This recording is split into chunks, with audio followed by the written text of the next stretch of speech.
Hi and welcome back to Janet's Happiness Kitchen, where we make nutritional food with ease for you when you're on the go. Now, we're approaching Christmas. We're getting really close. And of course, for the majority of us, then Christmas and nutrition are not quite synonymous. And we hack our life and it all goes out of the window because we eat too much, we drink too much, and it's all the wrong stuff most of the time. So I wanted to come up with an idea of how we can eat nutritional food that actually has that enjoyment and comfort value. Now, on Boxing Day, a popular recipe is Bubble and Squeak because it uses up the leftover Brussels sprouts, leftover mashed potato, if you're lucky to have any of that left over, and it makes a really nice snack from Boxing Day. So the other night I got to thinking, how can we make that more packed with nutrition? Because at this time of year, we actually need those nutrients more than ever. It's cold, it's winter, and we are drinking more at this time of year, which actually then affects the gut fauna. So to try and bring all that back to balance, I thought, what nutritional snack can I come up with? And I've created these Bubble and Squeak, but made out of sweet potato and red cabbage, because the more colourful your food is, the more nutrition it is. That's a basic rule. These vegetables have more nutrients in them than regular mashed potato and regular cabbage. So the ingredients are your Christmas leftover red cabbage. So in here I've got red onion, red cabbage, there is grated or the rind of an orange, and some cinnamon and some balsamic vinegar, a little bit of salt. Tastes great. So that's what we've got for our Christmas red cabbage.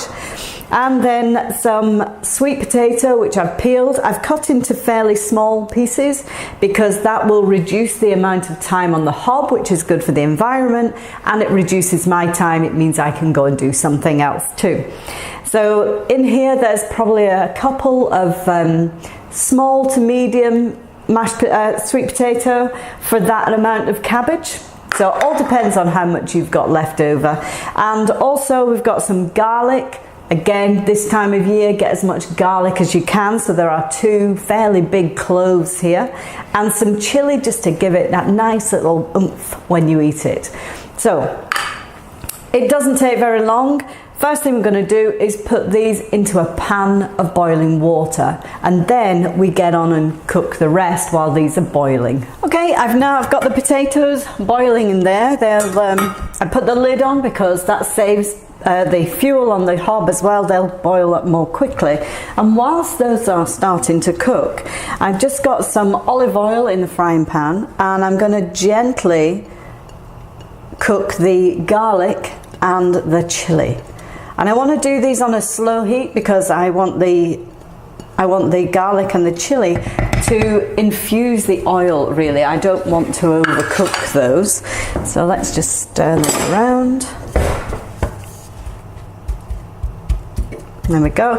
And then once they are starting to soften, I'll then add the cabbage, mashed potato, and away you go. Okay, so now we've got the sweet potato is all mashed.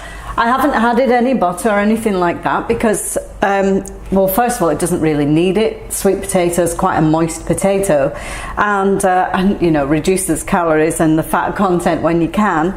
And the other thing, I've got plenty olive oil in, and I want to keep the consistency quite kind of dry so that they all hold together later. So we've got the garlic and the chili that's infused the oil. So now we're just going to add the sweet potato. Like so. And we're going to add in the cabbage.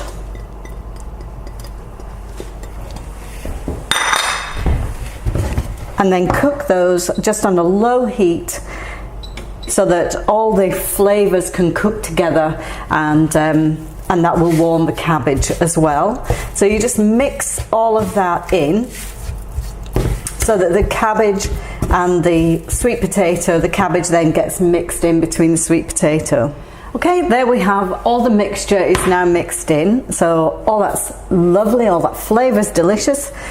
That now is a nice vegan recipe of the bubble and squeak. But for non-vegans, and I'm not a vegan or vegetarian, but I do eat predominantly vegetables, but I like a little bit of meat every now and again, and I like fish. So the other thing that you can actually add, which is delicious, is some salmon. And so you could make half a vegetarian, half salmon. I'm actually going to make these all salmon. And even with the juices, pour all the juices in, just get as much flavour as you can into the dish, and then it holds really nicely together.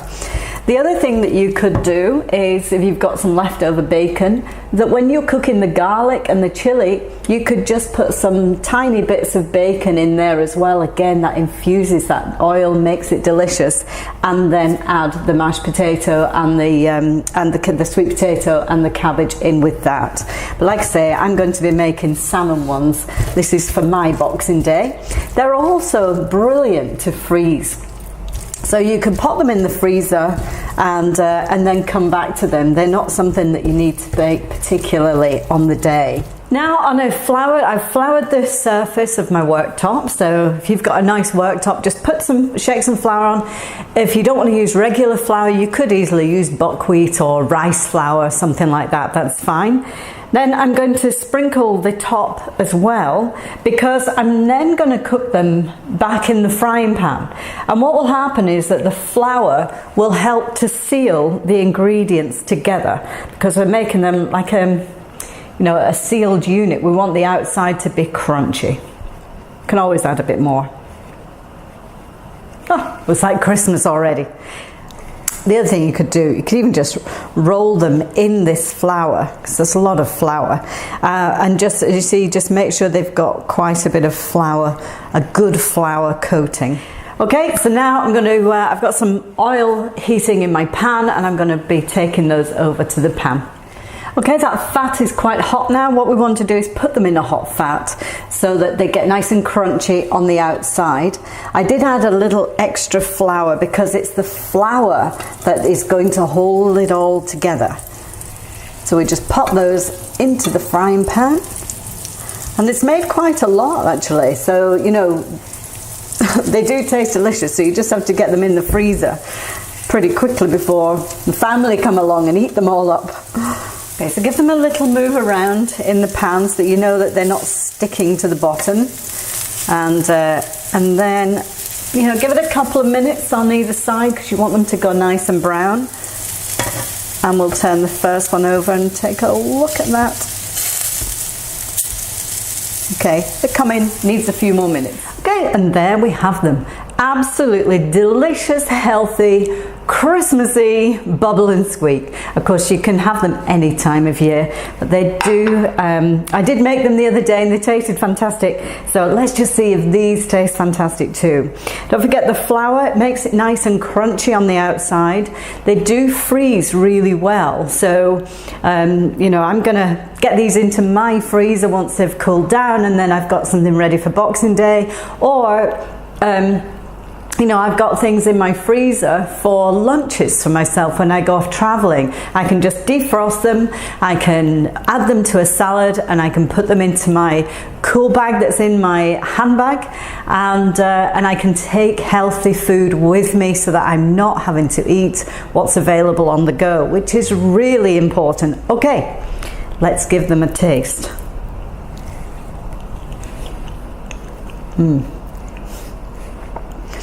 They taste really, really delicious. I mean, I'm a great fan of sweet potato anyway. And the reason why sweet potato, it makes you happy, is because it's got this amino acid in there called tryptophan. And when we eat tryptophan from carbohydrates, it goes straight into the blood and straight into our brain, which then releases serotonin. So, happy days. Make yourself some nice healthy bubble and squeak. I'll see you next time in Janet's Happiness Kitchen. Bye for now. Have a fantastic day.